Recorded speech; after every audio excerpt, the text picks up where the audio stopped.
O'zbekistonning 12 ta viloyatini 2 ta Matizda aylanib chiqamiz. Ya men mashinam 25-aprel kuni, ya'ni 5 kundan keyin biz safarga yo'l olamiz.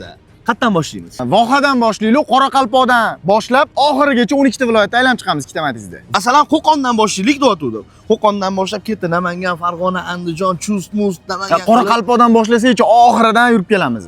Unda kommentariyada aytishinda, qaysi bir odamlarga qulay bo'lsa, bizga farqi yo'q, to'g'rimi? Vobshe farqi yo'q. O'zi bu narsani nimasi qiziqyapti sizga? Mana ikkita Matizda, ikkita bloger oddiy holatda maza qilib safarga chiqib kelish. Men nimadir bo'lib ketishim qiziq sizga. Yo'q, to'g'rimi? Eski mashina olding, yo'lda qolib ketasan degan narsalar qiziqyaptimi? Bitada deyapsan-ku. Hali bitmagan aka. Ustini o'zini olib chiqa olmayman. 5 kunda ichi bitmagan, ochilyapti. Men ham hali buni test uyiga bir marta yurib ko'rdim. Meniki ham risk. Intrigaga boy bo'ladi-da. Masalan, balon chiqib ketishi mumkin, to'g'rimi? Ya ichlari qora nima bo'lsa ham, mayli. O'rtalar. Zapaskam yo'q, aka, zapaska olishim kerak. O'rtalar kommentariyaga yozib qoldiringlar, qayerdan boshlaylik. Qoraqalpog'iston yoki-da Qo'qon.